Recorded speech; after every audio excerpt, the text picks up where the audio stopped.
car brand on earth has tried to build the perfect drift car. Nissan tried, Toyota tried, Ford tried.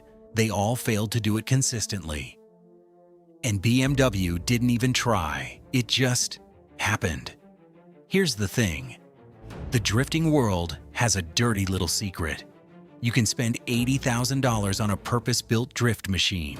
You can bolt on coilovers, an aftermarket diff, sticky tires, the works. But ask any professional driver, any honest professional driver, which chassis they'd choose if their life depended on a clean angle? It's a BMW every single time. And if you've ever wondered why, not just, oh, it's rear-wheel drive, but actually why, down to the engineering, the physics, the culture. That's what we're getting into today, because once you understand this, you'll never look at a BMW the same way again. Most people think drifting is about power. Just throw enough horsepower at it and the car will slide. Wrong. Power is just one ingredient, and without everything else working perfectly together, power just spins you into a wall. A proper drift requires three things happening at the same time. 1. Predictable oversteer. The rear has to break loose when you want it to, not when the car decides. 2. Balance. The car needs to feel neutral enough mid-drift that the driver can hold an angle without fighting the chassis. 3. Communicativeness. The car has to talk to the driver through the steering wheel, the seat, the pedals, so corrections happen by instinct, not guess. Most cars fail on at least one of these. Either the rear breaks loose unpredictably, or the balance is off, or the feedback is so numb that the driver is always 1 second behind the car. BMW solves all three simultaneously, but how? Let's start with the obvious one, and then get to why it's more important than you think. BMW has built rear-wheel drive cars almost exclusively since 1961. That's not a coincidence. That's a philosophy. Every engineer who has ever worked at BMW has grown up inside a culture that believes power belongs at the rear. But here's where other brands get it wrong. They add rear-wheel drive to an existing platform. BMW builds the entire car around rear-wheel drive. That means the fuel tank, the battery, the exhaust routing, everything is placed to serve the rear-wheel drive layout, not compromised around it. The result? A car that feels like it wants to drift, not a car that's been convinced to drift. This is the one that most people skip over. And it's arguably the most important. BMW obsesses over a 50-50 front-to-rear weight distribution. Most cars are nose-heavy. A lot of weight sits over the front wheels because that's where the engine, radiator, battery, and drivetrain components live. But a nose-heavy car does something terrifying.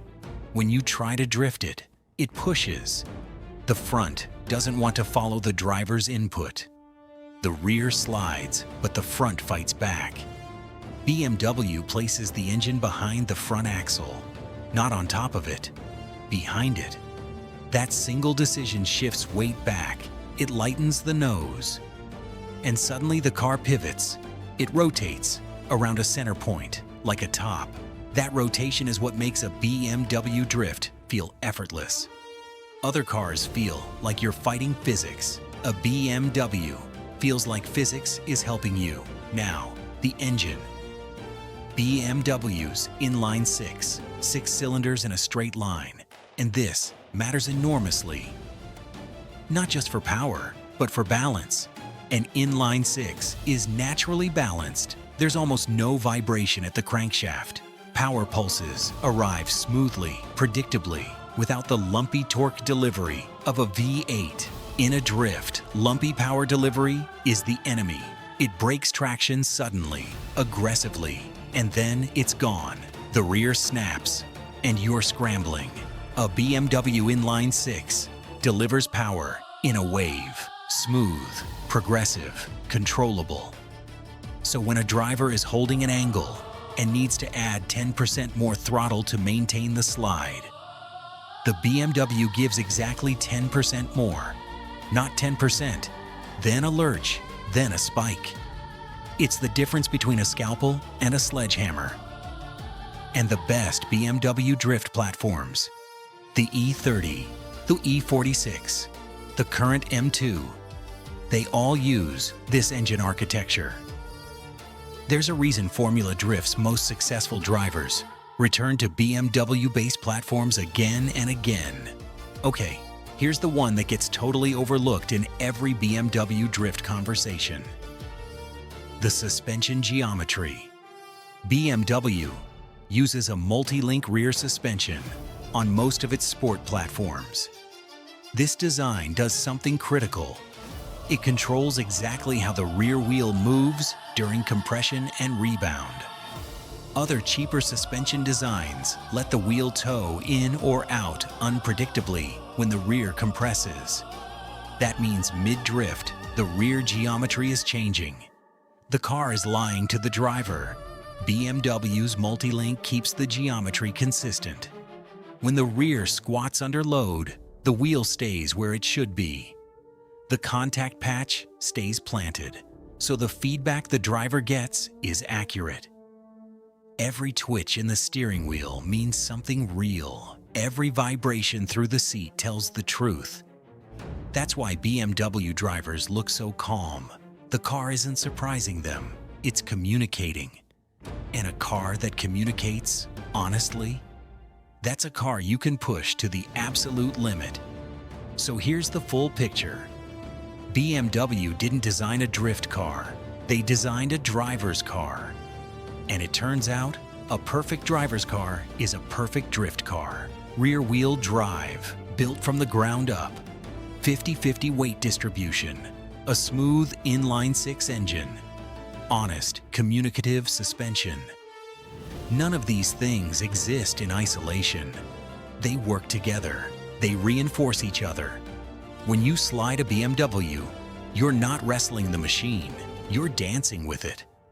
And that's why, whether it's a Formula Drift Championship, a YouTube viral clip, or a rainy mountain road at 2 in the morning, the car that looks effortless, that looks inevitable, that makes everyone watching stop and stare. It's almost always a BMW. There's a lesson here that goes beyond cars. The best tools in the world aren't the most powerful. They're the ones that make the person using them feel more capable than they actually are. BMW figured that out. And they've never looked back. If this changed how you think about cars, subscribe, because we're just getting started.